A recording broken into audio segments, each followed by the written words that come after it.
வேதத்தை திறந்து வாசிக்கும்படியாக தெரிந்து கொண்ட வேத பகுதி மத்தேயுனுடைய சுவிசேஷம் 27வது அதிகாரம் 46வது வசனத்தை வாசிக்கலாம். 9 மணி நேரத்தில் யாஷ்வா ஏலி ஏலி லாமா சபத்தானி என்று மிகுந்த சத்தமிட்டு கூப்பிட்டார். போதும் பாருங்க, தேவன் சிலுவையில் நிற்கிறாரு. என்னன்னு கூப்பிட்டாரா? ஏலி ஏலி லாமா சபக்தானி என்று சத்தமிட்டு கூப்பிட்டார். இப்போ என்ன பிரச்சனைனா, தேவன் என்ன பேசினார்? ஏலி ஏலி லாமா சபஸ்தானின்னு பேசினார். சரி, பேசட்டும், சந்தோஷம். ஏன் தமிழில் பேசலை? பிரச்சனை நமக்கு அதுதான். தேவன் சிலுவையில் அடிக்கப்படுகிறார். அவர் பேசியது எந்த மொழியில் பேசுகிறாரு? ஏலி ஏலி லாமா சபஸ்தானி என்று எபிரேய மொழியில் பேசுகிறார். ஏன் தெரியுமா? ஏன்னா அவர் எபிரியன் தான், பிறந்ததுலேருந்து சாகிற வரைக்கும் இங்கே வாழ்ந்த மொத்த நாட்களும் அவர் பேசின மொழி. அப்போ அவர்கிட்ட நம்ம என்ன எதிர்பார்க்கக்கூடாது? தமிழ் எதிர்பார்க்கக்கூடாது. ஆனால் அதோடைய தொடர்ச்சி என்ன சொல்லுது? வாசிங்க. என் தேவனே ஏன் என்னை கைவிட்டிருந்த அர்த்தமா? பாருங்க, அவர் எபிரியத்தில் பேசிடுறாரு. மொழிபெயர்ப்பாளர்கள் ஒரு மொழிபெயர்ப்பை கொடுக்குறாங்க. என்ன கொடுக்குறாங்க? என் தேவனே என் தேவனே ஏன் என்னை கைவிட்டீர் என்று அர்த்தமாம். அப்போ தேவன் என்ன சொல்லலை?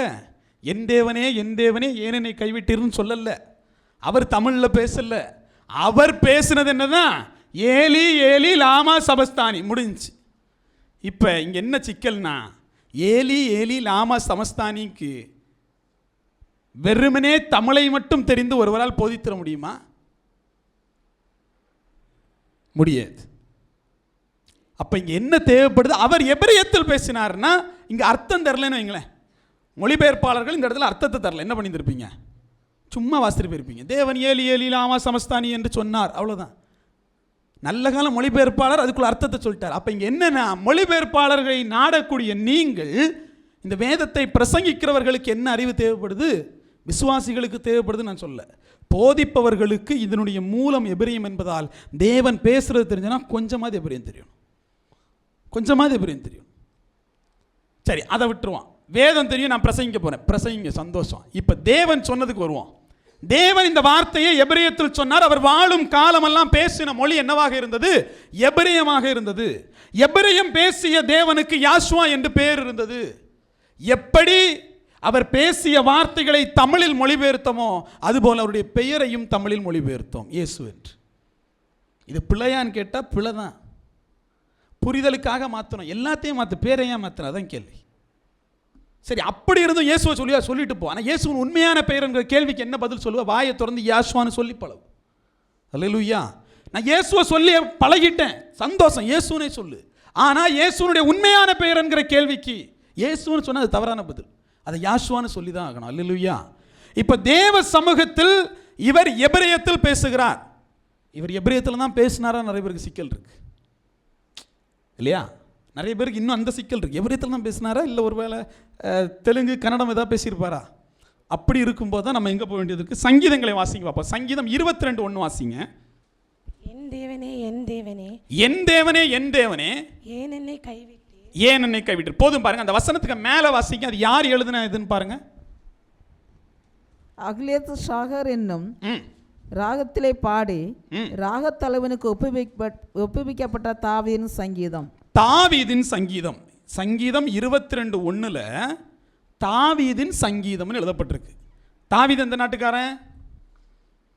தாவீதோட வரலாறு இருக்கு இல்லையா? இஸ்ரேலில் பிறந்தவன், இஸ்ரேலை ஆட்சி செய்தவன், இஸ்ரேல் மொழியான எபிரேயத்தை தெரிந்தவன். அவன் என்னன்னு எழுதி வச்சான்? எபிரேயத்தில். இதே வசனத்தை போய் எபிரேய பைபிளில் பார்த்தீங்கன்னா ஏலி ஏலி லாமா சமஸ்தானின்னு இருக்கும். யார் எழுதி வச்சா? யார் எழுதி வச்சா? தாவீது எழுதி வச்சார். தாவீது தீர்க்க தரிசனமாக எழுதினதை யாஷ்வா நிறைவேற்ற வந்தார். இயேசு எதுக்காக வந்தார்?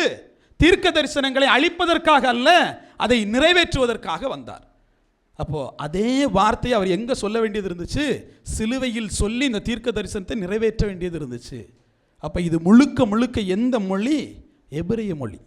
பழைய ஏற்பாடை நீங்கள் எடுத்தாலும் சரி, புதிய ஏற்பாடில் யாஷ்வா பேசின மொழியாக இருந்தாலும் சரி, அது என்னவா இருந்துச்சு?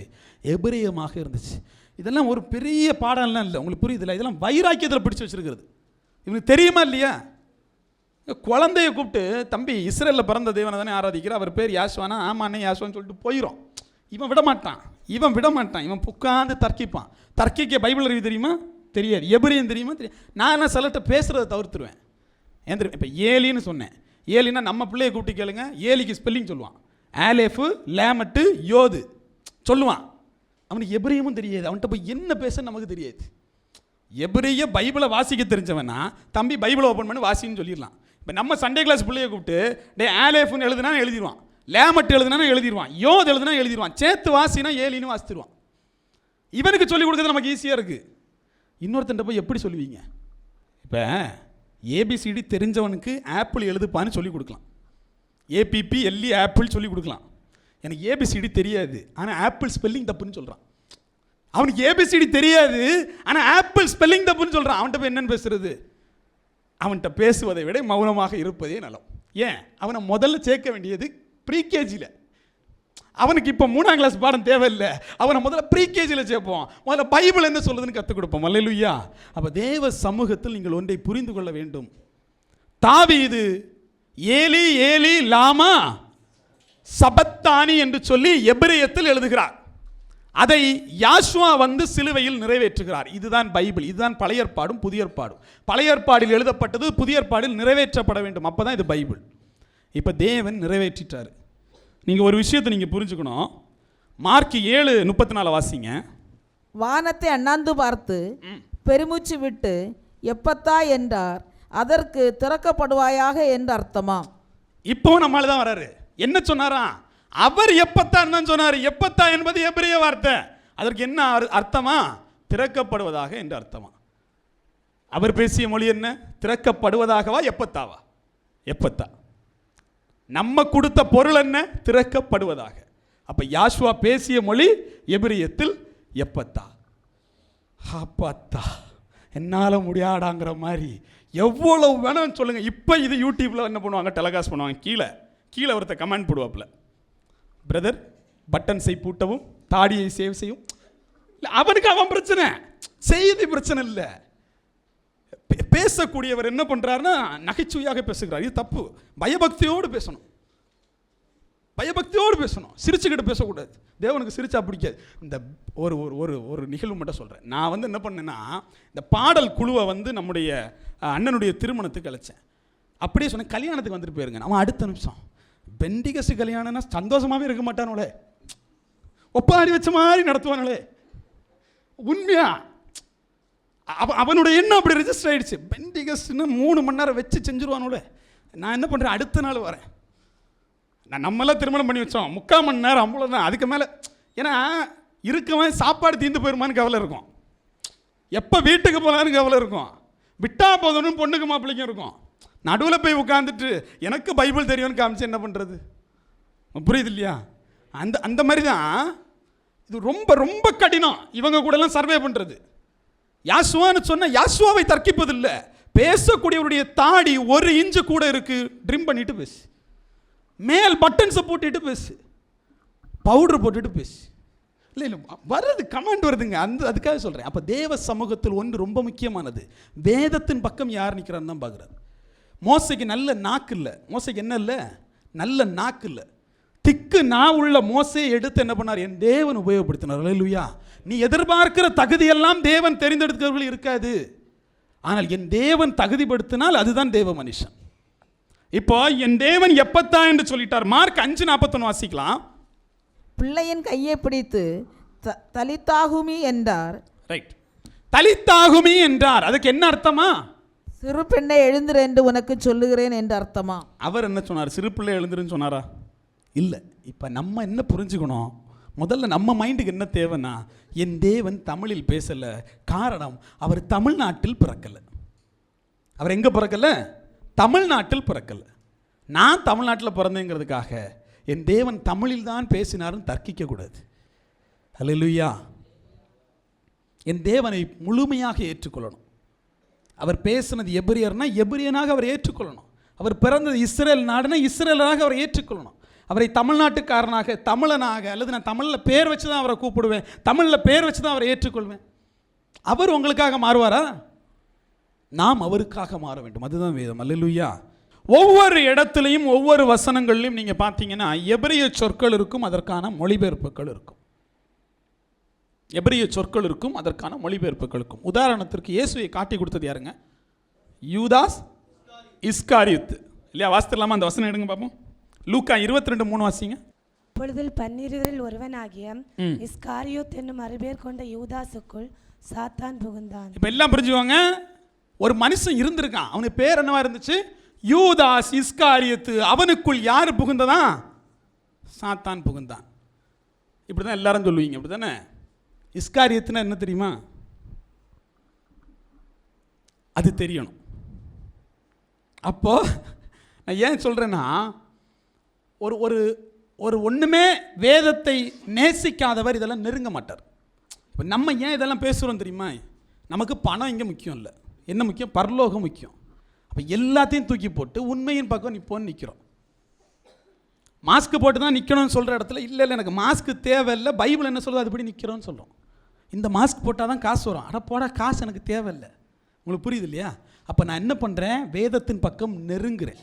அவர் மீது உள்ள அன்பில் மொழியிலிருந்து மாறுறேன். அதுக்காக எல்லாரும் எபிரியும் பேசுவோம் நாளிலிருந்து, அப்படி அல்ல. அவருடைய எபிரிய நாமத்தை உச்சரிப்பில் என்ன சிக்கல்னு தான் இங்கே பிரச்சனை. தேவதூதன் கொடுத்த நாமத்தை உச்சரிப்பில் என்ன சிக்கல்? மொழிபெயர்ப்பாளர் கொடுத்த நாமத்தை நான் சொல்ல தயாராக இருக்கிறேனே, கபிரியேல் தூதன் சொன்ன நாமத்தை சொல்ல என்ன சிக்கலுங்கிறதா இங்கே கேள்வி. இங்கே பாருங்க, யூதாஸ் இஸ்காரியத்து நம்ம பார்த்துருப்போம். ஆனால் உண்மையில் அவனுடைய பெயர் என்ன அப்படின்னு பார்த்தீங்கன்னா, ஓசியா 2:16 வாசிங்க. ஓசியா 2:16. அக்காலத்தில் நீ என்னை இனி பாகாலி என்று சொல்லாமல் ஈஷி என்று சொல்லுவாய் என்று யா உரைக்கிறார். என்னன்னு சொல்லுவியா? இனிமேல் நீ என்ன பாகாலி என்று சொல்லாமல் ஈஷி என்று சொல்லுவாய் அப்படின்னு ஒரு வதற்கு. இது நமக்கு தெரியாது. ஏன் தெரியாது? ரெண்டும் எபிரிய சொல். நீங்கள் ஒன்று புரிஞ்சுக்கணும். இந்த ஈஷ் என்றால் மணவாளன் என்று அர்த்தம். என்ன அர்த்தம்? புருஷன் என்று அர்த்தம். இதை நான் ஒரு செய்தியாக கொடுத்துருக்கேன். இப்போ இங்கே ஈஷி என்று இருக்கு, கரெக்டான சொல் ஈஷ். இந்த ஈஷ் என்றால் என்ன அர்த்தம்? கணவன் என்று அர்த்தம், மனுஷன் என்று அர்த்தம். உதாரணத்திற்கு ஆதியாகமத்தில் போய் தேவன் மனுஷனை சிருஷ்டித்தார், அங்கே என்ன இருக்கும்? தேவன் ஈஷ் சிருஷ்டித்தார், அப்படிதான் இருக்கும். இப்போ இஸ்காரியத்து அப்படின்னா என்ன? காரியத், ஊரை சார்ந்த மனுஷன். புரியுதுல்ல? எப்படி எப்படி இருக்கும்னு புரியுதுல்ல? இஸ்காரியத்துனா காரியத் எனக்கூடிய தேசம். அந்த தேசத்தினுடைய மனுஷனுடைய பேர் என்ன?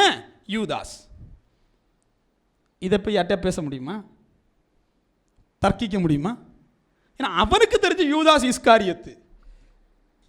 காரியத் என்பது தேசத்தின் பெயர், இஷ் என்பது மனுஷன். அப்போ எந்த ஊரோட மனுஷன் யூதாஸ்? காரியத் ஊரின் மனுஷன் யூதாஸ். இதுதான் பைபிள் சொல்லுது. இப்போ இஷ் என்றால் வேதம் ஓசியாவில் சொல்லுகிற பிரகாரமாக இஷ் என்றால் மனுஷன். வேதத்தில் 2 சொல் இல்லை, கணவனுக்கும் மனுஷனுக்கும் 2 சொல் இல்லை, ஒரே சொல். அதே மாதிரி மனுஷிக்கும் மனைவிக்கும் 2 சொல் இல்லை, ஒரே சொல். இப்போ நீங்கள் ஒன்றை புரிஞ்சுக்கணும். தேவன் இஷ் என்று சொல்லி என்னை நீ அழை அப்படிங்கிறார். எப்படி கடவுளை அழைக்கணுமா? மணவாளன் என்று சொல்லி அழைக்கணுமா? தேவனை மணவாளன் என்று சொல்லி அழைங்கிறார். அதான் வேதம் இல்லையா? வேதம் என்ன சொல்லுது? அவர் மணவாளன், சபை மணவாட்டியாக இருக்கிறது. மெஸ்ஸியாவும் மெஸ்ஸியாவுடைய சபையும் என்று சொல்லப்படுகிறது.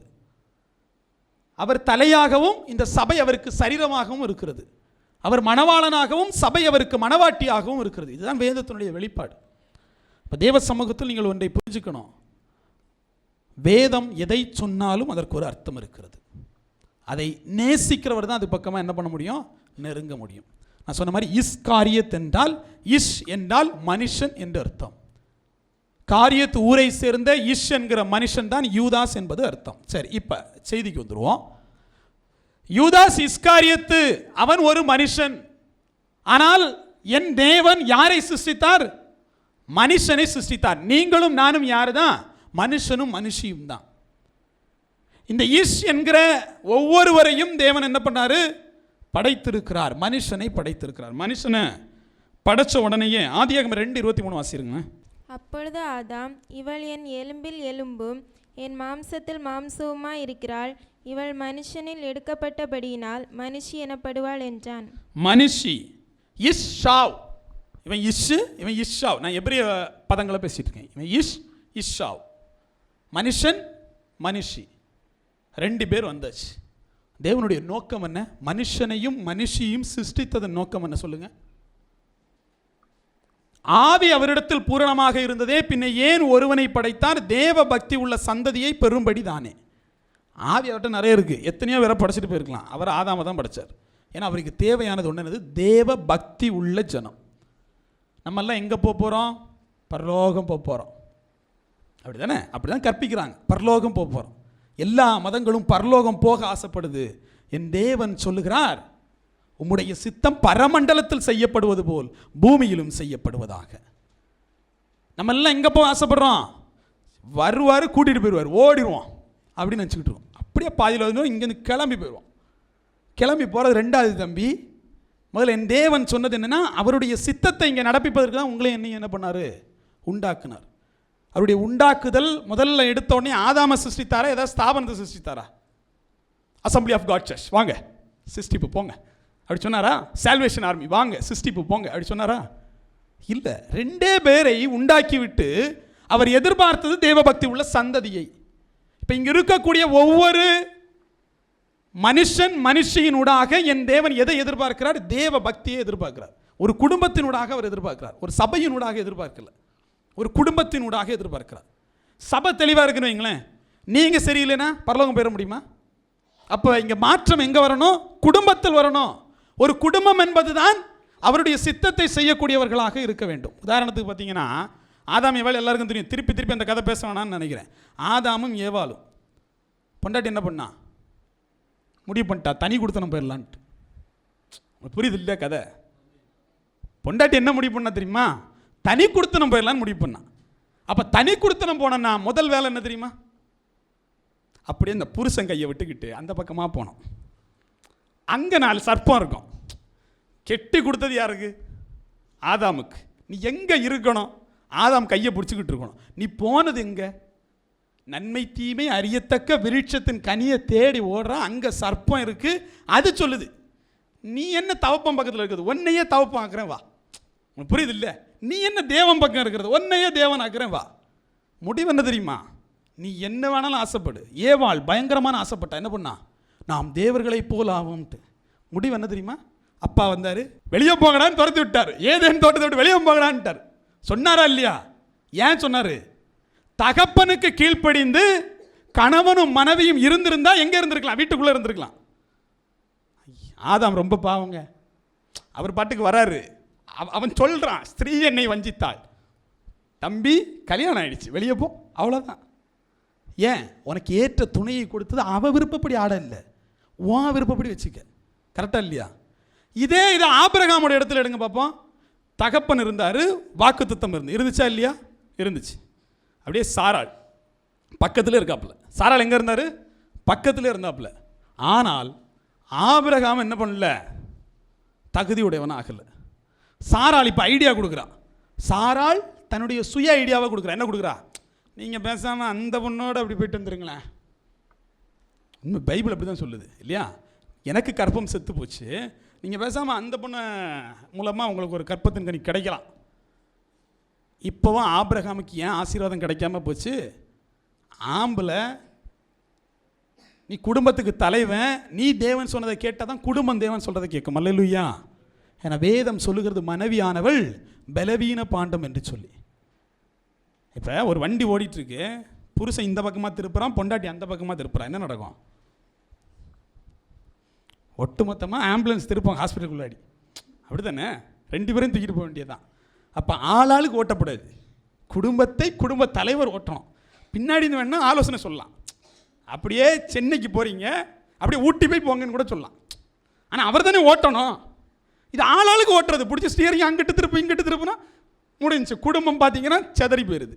அப்படி தான் ஆபிரகாம் கொஞ்ச நாள் சாராள் கையில் வண்டியை கொடுத்தா 3 வீடு ஆகிடுச்சு. டக்கு டக்குன்னு ஓடி போயிடுச்சு. தேவன் 25 வருஷம் ஓடி போச்சுங்க ஒரு ஆசீர்வாதத்தை வாங்க. என்ன காரணம்? தகப்பனுக்கு கீழ்ப்படியாமை. கல்யாணம் தான் ஆயிடுச்சு, நம்ம விருப்பப்படி நடப்போம். ஆபிரகாமும் நடந்தால், ஆபிரகாமுடைய மனைவியும் நடந்தார்கள். அவருடைய பலன் என்ன தெரியுமா? ஆசீர்வாதத்தின் கதவுகள் அடைக்கப்பட்டது. அப்புறம் தான் சாராளுக்கு புரிஞ்சு நம்ம சொல்லி வழி நடத்தப்படாது, நம்ம கீழ்ப்படியணும்ன்ட்டு. அதாவது நம்ம புருஷன் இல்லை, நம்ம பொண்டாட்டிங்கிறது புரிஞ்சிச்சு. எப்போ புரிஞ்சிச்சு? இந்த எல்லா பாவமும் செஞ்சோம், தான் சுயத்தின்படி நடந்தோம், ஆசீர்வாதம் கிடைக்கும்னு நினைச்சோம், ஒன்றும் இல்லாமல் இருந்தபோது தெரிஞ்சிச்சு நம்ம கேட்க வேண்டியது நம்ம வார்த்தையே இல்லை, புருஷன் வார்த்தையே. அப்புறம் என்னாச்சு? வேதம் சொல்லுகிறது, சாராள் ஆபிரகாமுக்கு கீழ்ப்படிந்து அடங்கி இருந்தாள் என்று சொல்லி. அவ எப்போ அடங்கி இருக்க ஆரம்பித்தாளோ அப்போ தான் தகப்பன் வர ஆரம்பித்தார். அல்லேலூயா. தகப்பன் வந்து சொல்கிறாரு, இனி கற்பத்தின் கனி உனக்கு போ அப்படின்ட்டு. அப்போ ஆசீர்வாதத்தை நீங்கள் தகப்பனிடத்தில் வாங்குவதும் தனி கொடுத்தனம் போவதும் யார் கையில் இருக்கு? ஏற்ற துணையின் கையில் இருக்கிறது. ஸ்டியரிங் புருஷன் கையில் இருந்தால் வீட்டுக்குள்ளேயே இருக்கும், ஏதேன் தோட்டத்துக்குள்ளேயே இருக்கும். இல்லைன்னா என்ன ஆகும்? வண்டி வெளியே போயிட்டு தான் வரும். ஆனால் திருப்பி உள்ளே வர முடிஞ்சிச்சா? ஏதேன் தோட்டத்தில் வெளியே போயிட்டு முடிஞ்சா? போனது தான். கேட்டை புட்டாங்கன்னா முடிஞ்சு போச்சு. அது மட்டும் இல்லை, தேவனுக்கு குசும்ப பாருங்களேன், இவன் உள்ளே வந்துடக்கூடாதுன்னு அதை காவல் காப்பதற்கு, தான் பெத்த பிள்ளை, தான் அமைத்து கொடுத்த மனைவி, ஆனால் இவன் உள்ளே வந்துடக்கூடாதுன்னு காவல் காப்பதற்கு என்ன பண்ணாரு? காவல்காரரை வைத்தார். அல்லேலூயா. இப்போ தேவ சமூகத்தில் ஒன்றை நீங்கள் புரிந்து கொள்ள வேண்டும். தேவன் உங்கள் வாழ்க்கையினூடாக ஒன்றை எதிர்பார்க்கிறார். எது? தேவ சித்தத்தை செய்யணும். புருஷன் சித்தத்தை, பொண்டாட்டி சித்தத்தை அப்படி இல்லை, தேவ சித்தத்தை நடப்பிக்கக்கூடிய குடும்பமாக நீங்கள் இருக்கணும். அல்லேலூயா. அப்போ தான் என்ன வராது? தனி கொடுத்தனம் வராது, ஆசீர்வாதம் வரும். ஆபிரகாமுக்கு என்ன வந்துச்சு தெரியுமா? ஆசீர்வாதம் வந்துச்சு. அல்லேலூயா. அந்த ஆசீர்வாதம் வந்தது எப்படி தெரியுமா? மனுஷனால் ஏற்படுத்த முடியாததை என் தேவன் ஏற்படுத்தி கொடுத்தார். ஆபிரகாம் நினைச்சு நடக்காத விஷயம், சாராள் நினைச்சு நடக்காத விஷயத்தை தகப்பனுக்கு அடங்கி இருந்தபடியினால் தகப்பன் அதை செய்து கொடுத்தார். அல்லேலூயா. இன்று நம்ம குடும்பம் எப்படி இருக்கு? ஸ்டியரிங் யார் கையில் இருக்கு? புருஷனையும் பொண்டாட்டியும் பின்னாடி சீட்டில் உட்கார வச்சு தேவனே ஓட்டுன்னு விட்டுறணும். அல்லேலூயா. அதுதான் சேஃபான டிரைவிங். தேவனை என்ன பண்ணிடணும்? நீர் வழி நடத்தும் அப்பான்னு அவர் கூட ஏறி உட்காந்துடணும். ஆளுக்கு ஸ்டியரிங் பிடிக்க போனால் தேவன் இறங்கி போயிடுவார். எனக்கு வேறு வண்டியாடா இல்லைன்ட்டு கிளம்பிடுவார். உங்களுக்கு புரியுது இல்லையா? அப்போ அவர் வண்டியில் நீங்கள் ஏற பார்க்கணும், அவரோடு நீங்கள் பயணிக்க பார்க்கணும். அதுதான் வேதம் சொல்லுது. எல்லாம் பரலோகத்துக்கு போனோம், போயிட்டு அப்படியே கிளம்பி இன்றைக்கே செத்துருங்க, கிளம்பிடுங்க. என்ன போயிட்டு கொடுக்கணும் இல்லை? பரலோகம் கொடுக்குற அளவு உங்கள் வாழ்க்கையை கண்ணாடியை பாருங்கள். நம்ம முஞ்சிலே காரி துப்பிக்க வேண்டியதுதான். எப்படி? அப்படி ஒரு வாழ்க்கை. வெளியே நடிச்சுக்கலாம். இப்போ நானுமே இப்போ கலர் ட்ரெஸ் போட்டுக்கலாம், என்ன சொல்லுவானே இவன் பரலோகத்துக்கு ஃபிட் இல்லைம்பா. நானும் போய் தாடியை மிஷின் எடுத்துகிட்டு வெள்ளையை விளையாட வந்தேன்னு வைங்களேன், அவ்வளோதான் முடிஞ்சு. ஜான் ஜபரஜெலாம் தோற்று போகிறேன் நான் டான்ஸ் ஆடினா, பிச்சு முடியும் பிச்சுங்கிற மாதிரி தான். இல்லை சீரியஸாக சொல்கிறேன், ஆளுக்கு போட்டு டான்ஸ் ஆடுறது ஒரு மேட்ராங்க இல்லையா? இப்போ அப்படி தான் விரும்புகிறாங்க. என்ன இருக்கணும்னா அப்படியே எல்இடி லைட்டை போடு, ஃப்ளாஷ் லைட் போடு, 2 டான்ஸை போடு, ஆராதனை. அப்படி இல்லை, வேதம் அப்படி நமக்கு சொல்லலை. அல்லேலூயா. தாவீது ஆடினானே, தெருவில் ஆடினான், போய் ஆடு. சபையில் எப்படி தான் இருக்கணும்? பய பக்தியோடு தேவனை தொழுது கொள்ள வேண்டும். இப்போ ஜான் ஜபராஜுக்கு உபதேசம் பண்ணிட்டாருன்னு சொல்லக்கூடாது, நான் உங்களுக்கு சொல்கிறேன். ஏன்னா நமக்கு அதானே பிடிக்குது, அதுக்காக சொல்கிறேன். அவங்களுக்கான ஊழியன்னு விட்டுறணும். அப்போ தேவ சமூகத்தில் ஒன்றை நீங்கள் புரிந்து கொள்ள வேண்டும். மனுஷனை இஷ் என்பதை உருவாக்க நோக்கம் தேவனுக்கு அடங்கி இருப்பதற்காக. இப்போ தேவ சமூகத்தில் வந்திருக்கிற தேவ பிள்ளைகள், இஸ்காரியத்து யாருக்கு அடங்கி போனான்? தேவனுக்கு அடங்கி போனானா? அவன் தேவனுக்கு எதிராக போனான். அப்போ மனிதன் தேவனுக்கு எதிராக போனால் அவருடைய முடிவு என்ன? யூதாஸ் நாண்டு கொண்டு செத்தான். சாவு அவனே தேடிக்கொள்வதற்கு சமம் தான் தேவனுக்கு எதிராக நடப்பது. நம்முடைய குடும்பம் எல்லாம் இன்னைக்கு எப்படி நடக்குது? தேவனுக்கு பிரியமாக நடக்குதா? பரலோக ராஜ்யத்திற்காக போகணும்னு நீங்கள் ஆசைப்பட்டீங்கன்னா முதல்ல உங்கள் குடும்பம் பரலோகமாக இருக்கணும். வேதம் அதை தான் சொல்லுது இல்லையா? தேவதூதர்கள் ஏறி இறங்குற ஸ்தலமாக இருக்கணும். நம்ம வீட்டுக்கு ஏணிப்படியை வச்சா தேவதூதன் ஓடி போயிடுவான். கடவுள் தள்ளுவார், போடாத வீட்டுக்குள்ளே போடான்னு. என்னால் போக முடியல. ஏன்? அவ்வளோ பேட் வைப் உள்ள இருக்குது. அந்த வீட்டுக்குள்ளே இறங்க முடியாது தேவதூதனால். அப்படிப்பட்ட வீடாக இருக்கும். ஏன்? இங்கேருந்து பாத்திரத்தை பொண்டாட்டி எறிகிறது, அங்கேருந்து புருஷன் கையெறிட்டுறது, தேவதூதன் உள்ளே வந்து கிளம்பி போயிடுவார், நான் பக்கத்து வீட்டுக்கு போகிறேன்ட்டு. அப்போ நம்முடைய வீட்டில் முதல்ல பரலோக ராஜ்யம் இருக்கணும். நம்முடைய வீட்டில் முதல்ல தேவ சித்தம் என்ன செய்யணும்? நிறைவேற்றப்படணும். அதுக்கப்புறம் என்ன பண்ணலாம்? இங்கேருந்து கிளம்பி பரலோகத்துக்கு போகலாம். அல்லேலூயா.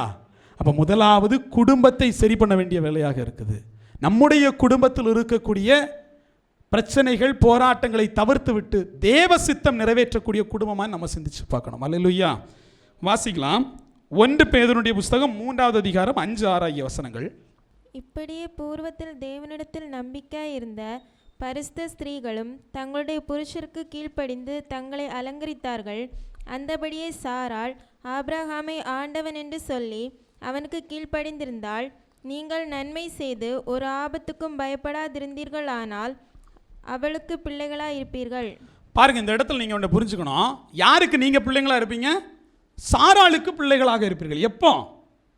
பரிசுத்த ஸ்திரீகளும் தங்களுடைய கணவர்களுக்கு கீழ்ப்படிந்து அடங்கினார்கள். நீங்களும் சாராளை போல இருந்தீங்கன்னா சாராளுக்கு பிள்ளைகளாக இருப்பீர்கள். சாராள் எப்படி இருந்தால் கீழ்ப்படிந்து இருந்தாள். அல்லேலூயா. தேவ சமூகத்தில் ஒன்று நீங்கள் புரிஞ்சுக்கணும். இங்கே இருக்கக்கூடிய ஒவ்வொருவரும் தன்னுடைய தலைக்கு கீழ்ப்படிய வேண்டும். தலை யாரு? தேவனுக்கு கீழ்ப்படிய வேண்டும். தேவ சித்தத்தை நீங்கள் என்ன பண்ணணும்? நடப்பிக்க வேண்டும். சாராள் கணவனுக்கு கீழ்ப்படிந்தது போல, மணவாட்டி மணவாளனுக்கு கீழ்ப்படிந்து தன்னை அலங்கரித்து கொண்டது போல, நீங்களும் நானும் தேவனுக்கும் தேவ வார்த்தைக்கும் கீழ்ப்படிந்து நம்மை அலங்கரித்து கொள்ள வேண்டும். அல்லேலூயா. எத்தனை பேர் இந்த அலங்காரத்தோடு சபைக்கு வந்திருக்கிறோம்? தேவ வார்த்தைக்கு கீழ்ப்படிதல் என்கிற அலங்காரத்தோடு. அவர்களை தான் வேதம் என்ன சொல்லுது? பரிசுத்த ஸ்திரீ என்று, பரிசுத்த மணவாட்டி என்று சொல்லி. பரலோகத்துக்கு போனோன்னா முதல்ல வேதம் என்ன சொல்லுது? மணவாட்டி தன்னை ஆயத்தம் பண்ணி கொண்டாள். எப்படி ஆயத்தம் பண்ணுவீங்க? கீழ்ப்படிதல் ஊடாக. எதன்படி கீழ்ப்படிவீங்க? வேதத்துக்கு கீழ்ப்படிவதன் மூலமாக. அல்லேலூயா. அப்போ முதல்ல வேதம்னா என்னன்னு தெரியணும். அப்போ தான் வேதத்துக்கு கீழ்ப்படிய முடியும். வேதத்துக்கு கீழ்ப்படிந்து நீங்கள் உங்களை பரிசுத்தமாக மாற்றுகிற போது தான் மணவாட்டியை நீங்கள் சந்திக்க முடியும். எடுத்த உடனே எங்கடா பரலோகம், எடா ஃப்ளைட், அப்படி போக முடியாது. அப்படி போக முடியாது. முதல்ல நம்ம எப்படி இருக்கணும்? சுத்தமானவர்களாக, பரிசுத்தமானவர்களாக இருக்க வேண்டும். இப்போ நீங்கள் உண்ட வேதத்தில் நீங்கள் வாசித்த இப்போ பிரகாரமாக பரிசுத்த மணவாட்டி என்று சாராள் சொல்லப்பட்டாள். காரணம் என்ன தெரியுமா? சாராளுடைய பேரை மாற்றினது யாரு? தேவனே மாற்றினார். ஆபிரகாமுடைய பேரை மாற்றினது யாரு? தேவனே மாற்றினார். அப்போ மாற்றத்தை கொடுத்தது யாரு? தேவன். ஒவ்வொரு கட்டத்தில் அந்த மாற்றத்தை கொடுத்தார். உங்களுடைய வாழ்க்கையில் மாற்றம் வரணும்னா நீங்கள் மாற்றுறதில்லை, உங்கள் விருப்பத்தின்படி உங்களை மாற்றுவதில்லை. தேவன்கிட்ட போய் நின்று உங்களை மாற்றிக்கணும். ஆபிரகாம் சாராளுக்கு அப்புறமாக ஒருத்தருக்கு பேர் மாற்றப்பட்டுச்சு. யார் தெரியுமா? யாக்கோபு. யாக்கோபுனா என்ன? எத்தன் திருட்டுப்ப. இவங்களுக்கு பிரச்சனை என்ன தெரியுமா? நான் பவுல அவன் வேம்பேன். நான் தேவனாக பார்க்குறேன். ஊழியம் செய்தவர்களை யாராக பார்க்குறேன்? அண்ணன் தம்பியாக பார்க்குறேன். அப்படி தான் பார்க்க முடியும். நானும் ஊழியம் செய்கிறேன், நீங்களும் ஊழியம் செய்கிறீங்க. உங்களுக்கு தெரியும் பைபிள் என்ன சொல்லுதுன்னா, பவுல் பரலோகம் போகலை, தலைவர் படுத்திருக்கிறாரு. எப்போ பரலோகம் போவாங்க? அதான் வேதம் சொல்லுது. நம்மெல்லாம் போகிற வரைக்கும் அவங்கெல்லாம் வெயிட்டிங்கு. உபதேசித்துட்டு போய் அப்படியே படுத்திருக்கிறாங்களே தவிர்த்து யாரும் பரலோகம் போய் சேரல. நம்ம என்ன வச்சுருக்கோம்? பரலோகில் ஆடல் பாடல் நிகழ்ச்சியெல்லாம் பயங்கரமாக இப்போ நடந்துட்டு இருக்கு. அப்படிலாம் இல்லை. பரலோகத்தை ஆயத்தம் பண்ண போனார். இன்னும் பரலோகம் தயாராகலை. தயாராகிட்டுனா வந்து கூப்பிட்டு போயிடுவார். அல்லேலூயா. அப்போ உங்களுக்கான ஸ்தலத்தை ஏற்படுத்தி கொண்டு இருக்கிறார். பரலோகத்தில் உங்களுக்கு ஒரு இடம் தரணும் இல்லை? அந்த வேலையை அவர் பார்த்துக்கிட்டு இருக்காரு. அப்போ பவுலுக்கு இன்னும் கொடுக்கல, பேதுருக்கு இன்னும் கொடுக்கல. எல்லாரும் இளைப்பாறுதலில் இருக்கிறார்கள். முதலாவது மரித்தவர்கள் உயிர் தழுவார்கள். அப்போ போவப்பில் அதுக்கப்புறம் உயிரோடு இருக்கிற நாமும் எடுத்துக்கொள்ளப்படுவோம். இதுதான் வேதவசனம். அப்போ தேவ சமூகத்தில் அடுத்தது பேர் வச்சது யாருக்கு? யாக்கோபுக்கு. யாக்கோபுக்கு என்னன்னு பேர் வச்சாச்சு? யாக்கோபுக்கு என்ன பேர் வச்சாரு? இஸ்ரேல்னு பேர் வச்சார். இஸ்ரேல்னா என்ன தெரியுமா? யாக்கோபை கூப்பிட்டு, இனிமேல் நீ யாக்கோபு என்று படமாட்டாய், இஸ்ரேல் எனப்படுவாய். காரணம் என்ன? நீ தேவனோடும் மனுஷனோடும் போராடி பெற்றுக்கொண்டாய். 2 பேரோட போராடினா. ஒன்று தேவன், ஏல். 2வது மனுஷன், இஷ். 2 பேரோட போராடி பெற்றுக்கொண்டபடியினால் இனி யாக்கோபு இல்லை, இஸ்ரேல். என்னாச்சு? இஸ்ரேல். இஸ்காரியத்து இஸ்ரேல். இஸ்காரியத்துன்னு என்ன சொன்னேன்? காரியத்து ஊரை சேர்ந்த மனுஷன். இஸ்ரேல் என்றால் இஸ் மனுஷன், ரா பார்ப்பவன், ஏல் என்றால் தேவன், தேவனை பார்க்கிற மனுஷன். அல்லேலூயா. அதுதான் அர்த்தம். இஸ்ரேல் என்கிற பேருங்கிறது நீங்கள் நினைக்கிற மாதிரி வெறுமனே இஸ்ரேல். இஸ்ரேலில் 3 பங்கு இருக்குது. நீங்கள் எபிரேயத்தில் போய் பார்ப்பது என்றால் என்னென்னு அடித்து பார்த்தீங்கன்னா, இங்கிலீஷ் தெரிஞ்சவங்களுக்கு RAAHன்னு வரும். நமக்கு ஆர்னா என்னமா ரிஷ் வரும், ஹச்னா என்னமா ஹேன் இருக்குங்க. அப்போது இஸ்ரேல் என்றால் என்னென்ன? இஷ். இஷ் என்றால் என்ன? மனுஷன். ரா என்றால் என்ன? பார்ப்பது. ஏல் என்றால் என்ன? தேவன், தேவனை பார்க்கிற மனுஷன். இஸ்காரியத் என்றால் காரிய தேசத்தை சேர்ந்த மனுஷன். இஸ்ரேல் என்றால் தேவனை பார்க்கிற மனுஷன் என்று பெயர் வைத்தார். அல்லேலூயா. என்ன பேர் வச்சாரு? தேவனை பார்க்கிற மனுஷன். அது வரைக்கும் ஒரு திருட்டு பைய தேவனை பார்க்க முடியுமா? அது வரைக்கும் பார்க்க முடியாது. ஏன்? வேதம் சொல்லுகிறது பாவத்திற்கும் பரிசுத்தத்திற்கும் சம்பந்தம் இல்லை என்று சொல்லி. அப்போ பாவத்தோடு நீங்கள் என்ன பண்ண முடியாது? பார்க்க முடியாது. அதனால தான் பாவம் போக கழுவப்படுங்கிறோம். நம்மளுக்கு குசும்பாக வந்து கேட்பாப்பில்ல, மறுபடி ஞானஸ்தானமா? நாங்கள் தான் சின்ன வயசுலேயே எடுத்தோமே. சின்ன வயசில் இத்தனோண்டு இருக்கும்போது இப்படி தெளிச்சு விட்டார் ஞானஸ்தானம் போ இல்லையா? ஞானஸ்தானம் என்பது ஒருத்தன் கேட்குறான் பாருங்க, தண்ணி இருக்கிறது, ஞானஸ்தானம் எடுப்பதற்கு என்ன தடை? தேவ மனுஷன் சொன்ன பதில் என்ன தெரியுமா? தண்ணி இருக்கட்டும் தம்பி, முழு மனதோடு விசுவாசித்தால் தடை இல்லை. அல்லேலூயா. எதோடு விசுவாசிக்கணும்? முழு மனதோடு விசுவாசம். இப்போ டாபிக் விட்டு கொஞ்சம் வெளியே போயிடும். நம்பிக்கைன்னா என்ன தெரியுமா? நம்பிக்கைன்னா என்னது? நம்பிக்கை என்றால் எனக்கு தெரியாது என்று அர்த்தம். புரியுதா உங்களுக்கு? கை இருக்குன்னு நம்புறீங்களா? தெரியுமா? கை இருக்கிறது தெரியும். கை இருக்கிறது தெரியும். கை இருக்கிற நம்புறேன்னு ஒரு மனுஷனும் சொல்ல முடியாது. அப்போ எனக்கு தெரியாத ஒரு விஷயத்தை நான் தெரிந்து கொள்வது நம்பிக்கை. அப்போ நம்பிக்கை மாறுமா? மாறாதா? உண்மையை தேடி மாறும். அல்லேலூயா. விசுவாசம் என்பது உண்மையை தேடி மாறும். நேற்று இயேசுவின் யாசுவாங்கிற நம்பிக்கை மாறினது காரணம் உண்மையின் பக்கம் மாறும். அப்போ விசுவாசம், ஐயோ நான் விசுவாசித்து அப்பவே ரட்சிக்கப்பட்டேன். வா, முதல்ல விசுவாசம் என்ன? உனக்கு தெரிந்ததை தெரிந்து கொள்வது விசுவாசம் அல்ல. எது சரியானதோ அதை தெரிந்து கொள்வதுதான் விசுவாசம். அல்லேலூயா. அப்போ நம்பிக்கைனாலே எனக்கு தெரியாதது. அப்போ தெரியாதது முதல்ல என்ன பண்ணணும்? தெரிஞ்சுக்கிட்டு விசுவாசிக்கணும். அல்லேலூயா. ஏதுவுல்லா காரியத்தில் ஆபிரகாம் என்ன பண்ணா? விசுவாசித்தான் என்று சொல்லி வேதம் சொல்லுகிறார். அதுதான் விசுவாசம். ஏது உள்ள காரியத்தை விசுவாசிப்பது அல்ல. எல்லாரும் செய்கிற மாதிரி செஞ்சுட்டோன்னு வைங்களேன், நீங்கள் எல்லாம் இயேசுவின் நாமத்தை சொல்லுகிற போது பகைக்கப்படுவீர்கள். இருக்கா இல்லையா? பக்கத்தில் எவ்வளவு சர்ச்சை இருக்கு? யாராவது பகைக்கப்படுறாங்களா? நான் பகைக்கப்படுறேன். இன்னைக்கு போடுற கமெண்ட்டில் கீழே பாருங்க, நல்லா இருக்க மாட்டேடா, நாசமாக போயிடும் திட்டுவான். ஏன்? இல்லை சொல்கிறேன், நான் நல்லா தான் இருக்கேன். எப்படி? நம்ம சந்தோஷமாக தான் இருக்கிறோம். ஆனால் அவனுக்கு ஒரு ஆசை, நீங்கள் வேணுமென்றால் பாருங்கள், நீங்கள் இல்லாமல் போயிருவீர்கள். அதிகபட்சம் அவ்வளோதான் அவனால் பேச முடியும். ஏன்? வேதத்தை விட்டு வெளியே நிற்கும்போது அவ்வளோதான் பேச முடியும். பக்கத்தில் வரும்போது இவ்வளவு தானேன்னு தோணும். அல்லேலூயா. ஆனால் யார் தான் இதுக்கு மனசு வைக்கணும் தெரியுமா? வேதம் சொல்லுகிறது, நான் தெரிந்தெடுத்து உனக்கு கொடுத்த என் ஜனத்திற்கு உம்முடைய நாமத்தை தெரியப்படுத்தினேன். உங்களுக்கு புரியுதுல? இந்த வசனம் எப்படின்னா, தேவன் ஏற்கனவே தெரிந்தெடுத்தாராம், அவங்களுக்கு மட்டும்தான் நாமம் போய் சேருமா. எல்லாருக்கும் என்ன செய்யாது? நாமம் போய் சேராது. அல்லேலூயா. உங்களையும் என்னையும் தேவன் தெரிந்தெடுத்திருக்கிறார் என்று சொல்லி தேவனுக்கு நன்றி சொல்லணும். உங்களுடைய உண்மையான நாமத்தை எனக்கு கொடுத்தீரேன்னு சொல்லி என்ன பண்ணோம்? தேவனுக்கு நன்றி சொல்லணும். இப்போ பாருங்க, இஸ்ரேல் என்கிற பெயரை தேவன் வைத்தார். எதுக்காக வைத்தார்? தேவனை பார்க்கணுங்கிறதுக்காக வச்சார். வாசிக்கலாம் வேதத்தை திறந்து, ஆதியாகமத்தினுடைய புஸ்தகம் 32வது அதிகாரம் 30வது வசனத்தை வாசிங்க. அப்பொழுது யாக்கோபு, நான் தேவனை முகமுகமாய் கண்டேன், உயிர் தப்பி பிழைத்தேன் என்று சொல்லி அந்த ஸ்தலத்துக்கு பெனியேல் என்று பெயரிட்டான். பாருங்க, தேவனை பார்க்கக்கூடிய மனுஷன் தேவன் என்ன பண்ணா? பார்த்தான். முகமுகமாக கண்டேன், ஆனால் உயிர் தப்பி பிழைத்தேன் என்று சொல்லி அந்த இடத்துக்கு என்ன பேர் வச்சான்? பெத்தேல் என்று சொல்லி, பெனியேல் என்று சொல்லி பேர் வச்சான். அருமையான தேவச்சனமே, ஒன்றை நீங்கள் புரிஞ்சுக்கிடணும். என் தேவன் பெயரினூடாக உங்களை ஆசீர்வதிக்கிறவராக இருக்கிறார். உங்களெல்லாம் ஏன் ஆவிக்குரிய இஸ்ரவேலர்னு வேதம் சொல்லி தெரியுமா? நீங்களெல்லாம் தேவனை பார்க்கிற மனிதர்கள். அல்லேலூயா. நீங்கள்லாம் தேவனை பார்க்கிற மனிதர்கள். நிறைய பேர் மனிதனாக இருக்கிறோம், தேவனை பார்க்கிற மனிதனாக இருக்கிறோமா? எத்தனை பேர் தேவனை பார்த்துருக்கிறீங்க? தேவனை பார்க்கணுன்னா எப்படி? முதல்ல திருட்டு பயில தான் தெரியும். யாக்கோபை பார்த்தா முந்தா நாள் திருட்டு தெரிஞ்ச போய் தானே நீ இல்லையா? தகுதியற்றவர்களுக்கு என் தேவன் தகுதிப்படுத்துகிறவராக இருக்கிறார். அல்லேலூயா. நீங்கள் எதிர்பார்க்கக்கூடியதெல்லாம் இருக்காது. என்னெல்லாம் பாசமாக பேச முடியாதுங்க. இந்த வசனித்து பேசுவாங்கல்ல ஒரு பேச்சு, நயமான ஒரு பேச்சு, எல்லாருக்கும் பிடித்த மாதிரி. நல்லா இருக்கிறீர்களா? சாப்பிட்டீங்களா? இந்த பணிவான ஒரு துணி இருக்கும் பார்த்தீங்களா? நல்ல ஒரு சோப் போடுற மாதிரி மெத்துவா, நல்லா இருக்கிறீங்களா? சாப்பிட்டீங்களா? அப்படி பேச வரமாட்டேங்குது. ஏன்? நம்ம வாய்ஸ் எடுத்த உடனே அப்படி தான் நிற்கும். ஐயோ இப்படி பேசுகிறாரு, இது சரியாக இருக்காது. இவ்வளோ கத்தி பேசுகிறவர் எப்படி உண்மை பேசுவார்? இந்த வெள்ளையாக இருக்கவன் போய் சொல்ல மாட்டான்னு ஒரு சொல்லுவாங்கல்ல, அந்த கதை கத்தி பேசுகிறேன் அப்போ போய் தான் சொல்லுவான். தேவ சமூகத்தில் ஒன்றை புரிந்து கொள்ள வேண்டும். உங்களையும் என்னையும் என் தேவன் இஸ்காரியத்தாக அழைக்கல, அவர் இஸ்ரேலாக அழைத்தார். அப்போ நீங்களும் நானும் தேவனை பார்க்கணும். தேவனை பார்க்கணும் நீங்கள் பிரயாசப்படணும்னா முதல்ல அதற்கான ஸ்தலமாக உங்கள் குடும்பம் மாறணும். அல்லேலூயா. தேவனை பார்க்கணுன்னா பேழையை ரெடி பண்ணிட்டு தான் பார்க்க ஆரம்பித்தா. தெரியும்ல உங்களுக்கு, தேவன் சொல்லிட்டாரு, இவன் உட்காந்து பேழையை கட்டுறான். மழை வருமா தெரியாது, எப்போ அழிவு வரும் தெரியாது, ஆனால் பேழையை கட்டுறான். ஒரே ஒரு விஷயந்தான், என் தேவன் சொன்னால் அவர் நிறைவேற்ற வல்லவர். அல்லேலூயா. அந்த ஒரே ஒரு விசுவாசத்தோடு அவன் பேழையை கட்டிக்கொண்டே இருந்தான். மற்றவர்கள் அவனை பார்த்து என்ன பண்ணாங்க? இகழ்ந்தாங்க, திட்டுனாங்க, கேவலமாக பேசினாங்க. ஆனால் அவன் பின்வாங்கவில்லை, தொடர்ச்சியாக அந்த பேழையை கட்டினான். ஒரு நாள் மழை வந்தது, அவனுடைய குடும்பத்தோடு அவன் தேவனை தரிசித்தான், அவன் பாதுகாக்கப்பட்டான். அல்லேலூயா. என் தேவனே கதவை போய் என்ன பண்ணிட்டாரு?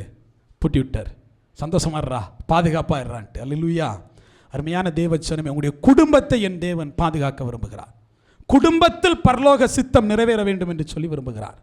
உங்களை எல்லாரும் இஸ்ரேலாக, தேவனை பார்க்கக்கூடிய பிள்ளைகளாக மாற்ற வேண்டும் என்று சொல்லி என் தேவன் விரும்புகிறார். வாசிக்கலாம். 1 நாளாகமத்தினுடைய புஸ்தகம் 8:33 வாசிங்க. நேர் கீசை பெற்றான், கீஸ் சவுலை பெற்றான், சவுல் யோனத்தானையும் மல்சூவாவையும் அபினதாபையும் எஸ்பாலையும் பெற்றான். புரியுற மாதிரி சொல்லிடுறேன். சவுலுக்கு பிள்ளைங்க யாருங்கிறதான் கதை. சவுலுக்கு ஒரு பிள்ளை இருந்துச்சு, அந்த பிள்ளையோட பேர் இஷ்பால் என்று சொல்லி குறிப்பிடப்படுது. என்னப்படுது? அந்த வசனத்தோட கடைசி வார்த்தை பார்த்தீங்கன்னா இஷ்பால் என்று சொல்லி குறிப்பிடப்படுது. நான் சொன்ன மாதிரி இஷ் என்றால் மனுஷன், ஆனால் இவன் யாருடைய மனுஷனா? பாகாலுடைய மனுஷனா. எலியா போய் என்ன கேட்டார் தெரியுமா? பாகால் தெய்வம் என்றால் பாகாலுக்கு ஆராதனை செலுத்து, கர்த்தர் தெய்வம் என்று சொன்னால் கர்த்தருக்கு ஆராதனை செலுத்து என்று சொல்லி போய் கேட்டார். அப்போ 2 கூட்டம் அங்கே இருக்குது. சவுலை என்ன ஆட்கொண்டுச்சு? ஒரு அசுத்த ஆவி ஆட்கொண்டுடுச்சு. அவனிடத்தில் இருந்து வரக்கூடிய சந்ததி இனி புனிதமானதல்ல. அதனால தான் என்ன பண்ணார்? தாவீதுக்கு ராஜ்யத்தை மாற்றினார். அந்த தாவீது தான் என்ன எழுதினார்? நம்ம வாஸ்தவம் இல்லையா? ஏலி ஏலி லாமா வாஸ்தவம் இல்லையா? அது எழுதுறது யாரு? தாவீது தான் எழுதினார். அப்போது தாவீது வெறுமனே ஆடு மேய்ச்சிட்டு இருந்தவனை தூக்கிட்டு வந்து சவுலுக்கு சந்ததி இனிமேல் சரிப்படாது, இனிமேல் நீ தான் ராஜான்னு கொடுத்தாரு. அல்லேலூயா. இப்போ இந்த சவுலுக்கு கடைசியாக சவுலுக்கு பிறந்த பிள்ளையோட பேர் என்னன்னா இஷ்பால் என்று சொல்லி பேர். இஷ்பால் என்றால் பாலுடைய மனுஷன், அதாவது சாத்தானுடைய பிள்ளை என்று சொல்லி அர்த்தம். பால் என்றால் பாகால், பாகாலை ஆராதிக்கக்கூடிய மனுஷன். இஸ்ரேல் என்றால் தேவனை ஆராதிக்க, தேவனை பார்க்கக்கூடிய மனுஷன். இஷ்பால் என்றால் பாகாலை ஆராதிக்கக்கூடிய மனுஷன். சவுலிடத்தில் இருந்து தேவனை ஆராதிச்ச, தேவன் அபிஷேகம் பண்ணவனுக்கு பிறந்த பிள்ளை எப்படி போச்சு? அது கன்றுக்குட்டியை உருவாக்கிச்சு, பாகாலுக்கு பலியிட்டுச்சு. காரணம் என்ன தெரியுமா? அந்த குடும்பத்தில் தேவ சித்தம் நிறைவேற்றப்படலை. அங்கேயும் ஒரு மனுஷன் பிறந்தான், ஆனால் அவன் இஷ்பாலாக இருந்தான், தேவனுக்கு பிரியமற்றவனாக இருந்தான், ஆசீர்வாதத்தின் பாத்திரனாக அவன் இல்லை. இன்றைக்கி நம்ம குடும்பத்தில் தேவ சித்தத்தின்படி, தேவ வார்த்தையின்படி நம்ம வழி நடத்தலைன்னா, ஒருவேளை சவுலை போல முன்னிலைமை எப்படி இருந்திருக்கும்? ஆசீர்வாதமாக இருந்திருக்கலாம். ஆனால் பின்னிலைமையில் உங்களுடைய சந்ததி எப்படிப்பட்டதாக இருக்கும்? தேவ சமூகத்தை விட்டு விலக்கப்பட்டதாக இருக்கும். அப்போ இந்த இஷ்பாலை போல நம்முடைய குடும்பத்தில் யாரும் இருந்துடக்கூடாது. அப்படின்னா நம்ம எப்படி இருக்கணும்? அசுத்த ஆவினால் ஆட்கொள்ளப்படக்கூடாது. அல்லேலூயா. பரிசுத்த ஆவினால் ஆட்கொள்ளப்பட்டவர்களாக நாம் இருக்க வேண்டும். சவுலை ஒரு அசுத்த ஆவி ஆட்கொண்டது என்று சொல்லி வேதம் சொல்லுகிறது. அவனுடைய பிள்ளையுடைய பேரை இஷ்பால் என்று சொல்லி இங்கு குறிப்பிடப்படுகிறது. சரி, இப்போ இந்த இஷ்பால் 2 சாமுவேல் 2:10 வாசிக்கலாம். சவுலின் குமாரனாகிய இஸ்போசேத் இஸ்ரவேலின் மேல் ராஜாவாகிற போது 40 வயதாயிருந்தான். அவன் 2 வருஷம் ராஜ்யபாரம் பண்ணினான். யூதா கோத்திரம் மாத்திரம் தாவீதை பின்பற்றினார்கள். பாருங்க, தேவ சமூகத்தில் ராஜ்யம் 2ஆக பிளக்கப்பட்டது. யாருக்கு அப்புறம்? சவுலுக்கு அப்புறம். சவுல் வரைக்கும் தேவன் வழி நடத்திட்டு இருந்தார். சவுல் வழி தவறினபடியினால், அவருடைய பிள்ளைகள் எல்லாம் பாகாலையும் கன்றுக்குட்டியும் ஆராதித்தபடியினால் இஸ்ரேலுக்குள் என்ன வந்துச்சு தெரியுமா? ஒரு கூட்ட ஜனம் என்ன பண்ணிச்சு? பாகாலையும், ஒரு கூட்ட ஜனம் கன்றுக்குட்டியும் ஆராதிக்க போயிடுச்சு. ஒரே ஒரு கோத்திரத்தை மட்டும், யூத கோத்திரத்தை மட்டும் யாருக்கு கொடுத்தாரு? தாவீதுக்கு கொடுத்தாரு. மற்ற எல்லா கோத்திரமும் யார் கையில் இருந்துச்சு? இந்த சவுலுடைய பிள்ளைகள் கையில் இருந்துச்சு, இஷ்பால் கையில் இருந்துச்சு. அந்த வசனத்தில் உங்களுக்கு இஷ் போஷேத் அப்படின்னு இருக்கும். இஷ்பாலுடைய மறுபெயர் தான் இஷ்போத். ஏன்னா இவர் தெரியாமல் பேசிடுறாருன்னு நினச்சிடக்கூடாது, அதுக்காக சொல்கிறேன். அவன் பிறப்பு பெயர் இஷ்பால்.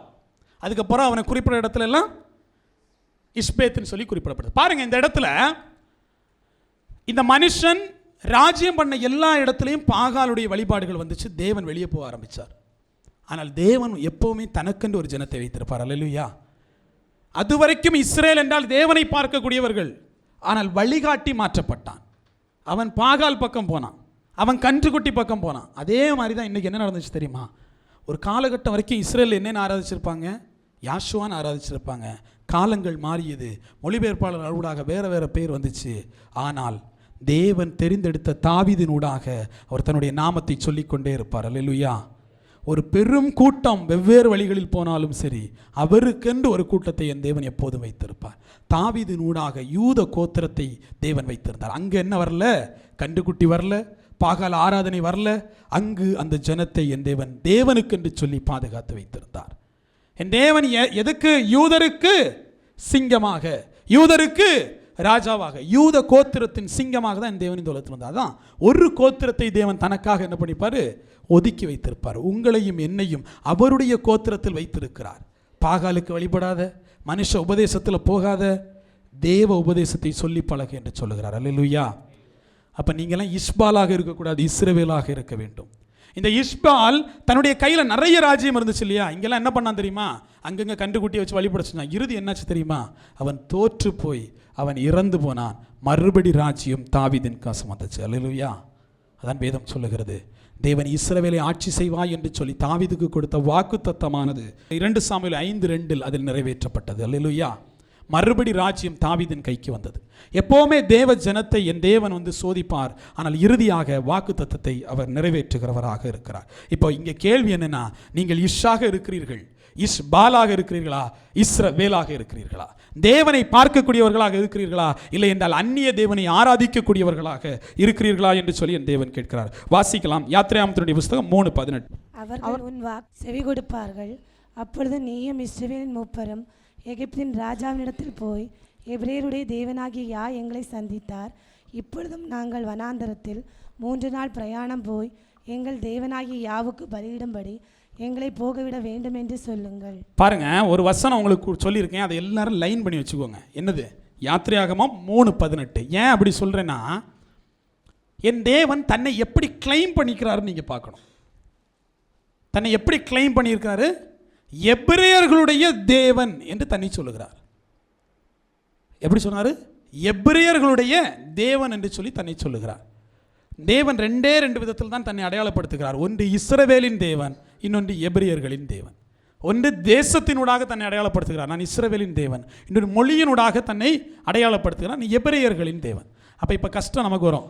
அப்போ இந்தியர்களின் தேவன் இல்லையா? அப்போ தமிழர்களின் தேவன் இல்லையா? மொழி ரீதியாக பார்த்தா தமிழர்களின் தேவன் இல்லையா? தேசம் ரீதியாக பார்த்தா தமிழ்நாட்டின் தேவன் இல்லையா? என் தேவன் உங்களை தமிழர்களாக இருந்து என்னை வழிபடுங்கள்னு சொல்ல என்ன சொன்னார்? ஆவிக்குரிய இஸ்ரவேலராக நீங்கள் மாறுங்கள் என்று சொல்லுகிறார். ஏன்னா யாக்கோபுகளாக இருக்கக்கூடியவர்களை இஸ்ரவேலாக என் தேவன் மாற்றுவார். இதுவரைக்கும் இந்த தேசத்தில் தான் நம்ம இருக்கிறோம். ஆனால் என் தேவன் இங்கே இருக்கக்கூடிய உங்களே எப்படி மாற்றுறாரு? ஆவிக்குரிய இஸ்ரவேலாக மாற்றுகிறார். அப்போ ஒரு மாற்றம் தேவையா இல்லையா? அல்லேலூயா. அந்த மாற்றத்தினூடாக தான் தேவன் உங்களையும் என்ன பண்ணணும்? வழி நடத்தணும். நான் தமிழராக இருப்பேன், எபிரேயர்களின் தேவனை ஏற்றுக்கொள்ள மாட்டேன். பைபிள் சொல்லுது தன்னை எபிரேயர்களின் தேவன் என்று சொல்லி அடையாளப்படுத்துகிறார். ஒரு இடத்துல இல்லை. அடுத்த வசனம் வாசிங்க. யாத்திராகமம் 9:5 வாசிங்க. யாத்திராகமம் 9:5. மேலும் நாளைக்கு யா இந்த காரியத்தை தேசத்தில் செய்வார் என்று சொல்லி, யா ஒரு காலத்தை குறித்தார் என்றும், எபிரேயருடைய தேவனாகிய யா சொல்கிறார் என்றும், எபிரேயர்களின் தேவனாகிய கர்த்தர் என்று சொல்லி அங்க இருக்கு இல்லையா? கர்த்தர் யாரா? எபிரேயர்களுடைய தேவனாகிய கர்த்தர். இப்படி பல அடையாளங்கள் எனக்கு காட்ட முடியும் பைபிள் முழுக்க. அவர் 2 விஷயம் தான் கிளைம் பண்ணுவார். தன்னை இஸ்ரவேலின் தேவன், தன்னை எபிரேயர்களின் தேவன். இஸ்ரவேலே கேள் உன் தேவனாகிய கர்த்தர் ஒருவரே கர்த்தர். அப்படி தானே இருக்கு. தமிழர்களை கேளுன்னு இருக்கா? இல்லை. அப்போ நம்ம இதில் சண்டை போட்டு பிரயோஜனம் இல்லை. நம்ம சிந்திக்க வேண்டியது, அவர் பிறந்தது இஸ்ரேல் நாட்டில், அவர் பேசியது எபிரேய மொழி, அவரை நான் ஏற்றுக்கொண்டனே தவிர அவர் இங்கே பிறக்கல.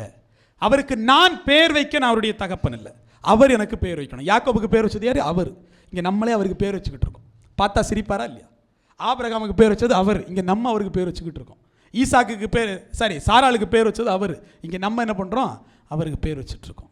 பேர் வைக்கிறது நம்ம வேலை இல்லை, அது அவருடைய வேலை. அப்போ பேர் வைக்கிறத விட்டுக்கிட்டு அவருடைய பேரை என்ன பண்ணணும்? உச்சரிக்க ஆரம்பிக்க வேண்டும். தன்னை அவர் எபிரேயர்களின் தேவன் என்று சொன்னார். நீங்கள் வாசிக்கக்கூடிய எல்லாருமே, ஆபிரகாம் யாரு வேணா நீங்கள் எழுதி வச்சுக்கோங்க வசனத்தை மட்டும்.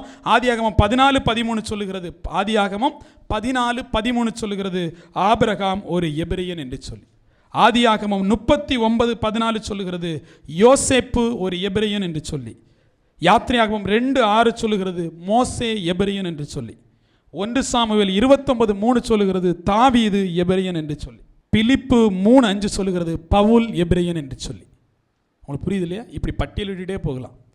ஏன் எல்லாரும் எபிரேயனா இருக்காங்க? ஏன்னா அவர் பிறந்தது எபிரிய நாட்டில், அவர் தெரிந்து கொண்டவர்கள் எபிரியம் பேசக்கூடியவர்கள், அந்த நாட்டில் அந்த நாட்டு மக்களிடத்தில் செய்த அற்புதத்தையும் அதிசயத்தையும் ஊழியத்தையும் நாம் விசுவாசித்து தமிழ்நாட்டில் ஆராதிக்கிறோம். அல்லேலூயா. இந்த அறிவு யாருக்கு வரும் தெரியுமா? குறைந்தபட்ச அறிவு இருந்தால் வந்துடும். ஆனால் அது இல்லை. இன்னொன்று, தேவ சித்தம் இருந்தால் வரும். அல்லேலூயா. எல்லாருக்கும் வராது. உங்கள் மீது என் மீது நம்மெல்லாம் பெரிய அறிவாளியா? அவ்வளோ இல்லை. தேவ சித்தம் நம் மீது இருக்குது. தேவனுடைய கிருபை நம் மீது இருக்குது. அவருடைய இரக்கம் இருக்குது. இவனை பரலோகத்துக்கு கொண்டு போகணுங்கிற தெரிந்து கொள்ளுதல் இருக்குது. இவனை நேசிக்கிறேன் என்று சொல்லி தகுதியற்ற யாக்கோபை தேடி வந்தது போல உங்களையும் என்ன பண்ணார் என் தேவன் என்று தேடி வந்திருக்கிறார். ரெண்டே விஷயம். நான் ஆராதிக்கிற தேவன் யார்? அவர் எபிரேயர்களின் தேவன்.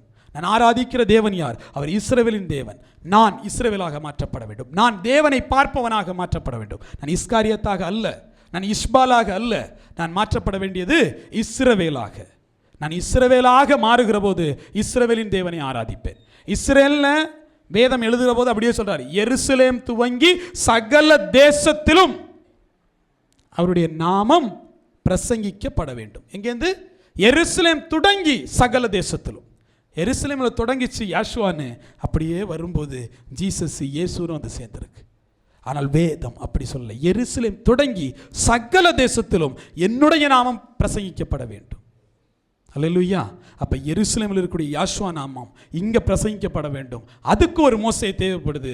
அந்த மோசையாக உங்களையும் என்னையும் தேவன் தெரிந்து கொண்டிருக்கிறார். அல்லேலூயா. நீங்கள் யாஷுவா நாமத்தை சொல்லுகிற போது என் தேவன் அற்புதத்தின் அதிசயத்தினூடாக உங்களை வழி நடத்துகிறவராக இருக்கிறார்.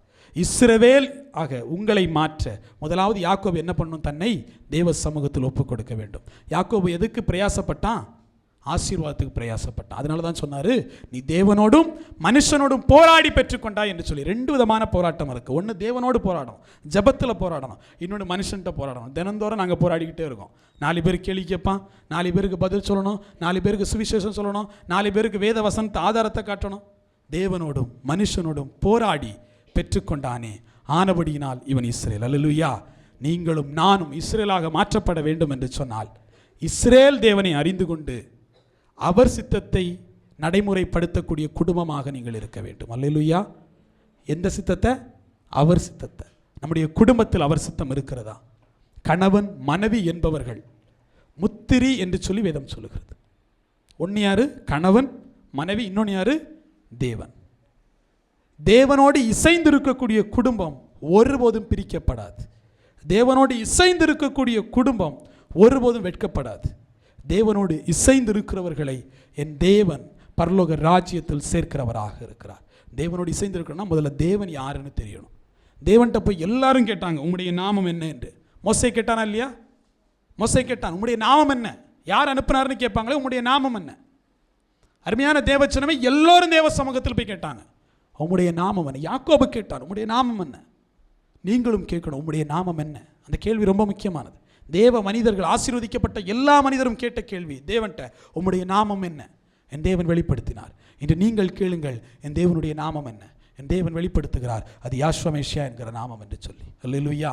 அவர் சிலுவையில் அடிக்கப்பட்ட போது அவருடைய விலா எலும்பிலிருந்து எப்படி ஆதாமின் விலா எலும்பிலிருந்து ஒரு ஏவாள் எடுக்கப்பட்டாலோ அதுபோல தேவனுடைய விலா எலும்பை கொத்தின போது அங்கிருந்து இரத்தமும் நீரும் புறப்பட்டது, திருச்சபை பிறந்தது என்று சொல்லி வேதம் சொல்கிறது. அல்லேலூயா. அந்த சபையாக, அந்த மணவாட்டியாக நீங்கள் உங்களை அலங்கரித்துக் கொள்ள வேண்டும் என்று சொன்னால் தேவ வசனத்திற்கு கீழ்ப்படிங்கள். சிலுவையின் உபதேசம் கெட்டு போகிறவர்களுக்கு அது பைத்தியமாக இருக்கிறது. எது சிலுவையின் உபதேசம்? சிலுவையில் அடிக்கப்பட்டவருடைய பெயர் என்ன? சிலுவையில் அடிக்கப்பட்டாரல்ல, அவருடைய பெயர் என்ன? அவர் சிலுவையில் அடிக்கப்படுகிற போது அவருக்கு 3000 பெயர்கள் அல்ல, அவருக்கு ஒரே பெயர். அதன் பிற்பாடுதான் பெயர்கள் பிறந்தது. 2000 வருடத்திற்கு முன்னதாக அடிக்கப்பட்டவர் ஒரு பெயரோடு வாழ்ந்தார் இல்லையா? அந்த பெயரை, அந்த சிலுவை உபதேசத்தை நீங்களும் நானும் ஏற்றுக்கொண்டால் அவருடைய மணவாட்டியாக இருக்கிறோம். வேதம் சொல்லுகிறது, அலங்கரிக்கப்பட்ட எருசலேம், அலங்கரிக்கப்பட்ட எருசலேம் மணவாட்டி, எருசலேம் சபை அது பூமிக்கு இறங்கி வந்தது என்று சொல்லி. அல்லேலூயா. பரலோகத்துக்கு போகணும்னு பிரயாசப்படுறீங்கன்னா முதல்ல எருசலேம் இறங்கி நம்ம குடும்பத்துக்கு வரணும். தேவன் வாசம் பண்ணுகிற இடமாக நம் குடும்பம் இருக்கணும். அப்பதான் இந்த எருசலேம், பூமியில் எருசலேமாக இருக்கிற உங்கள் குடும்பத்தை பேழையில் பாதுகாத்தது போல என் தேவன் அப்படியே என்ன பண்ணுவார்? பரலோகத்தில் பாதுகாப்பார். அல்லேலூயா. குடும்பமாக நீங்கள் பாதுகாக்கப்பட வேண்டும். நானும் என் வீட்டாருமோ என்றால் யாஷுவாவை சேவிப்போம் என்று சொல்லப்பட்ட வேத வசனத்தின் பிரகாரமாக நீங்கள் தேவனுக்கு கீழ்ப்படிந்து நடக்கிற போது ஒரு ஆபிரகாமை போல ஆசீர்வாதத்தை சுதந்திரித்து கொள்ள முடியும். கீழ்ப்படிதலின் ஊடாக உங்களை பரிசுத்தமாக்கிக் கொள்ளுங்கள், உங்களை அலங்கரித்துக் கொள்ளுங்கள். தேவன் இந்த வார்த்தையினூடாக உங்களை ஆசீர்வதிப்பாராக. ஆமென்.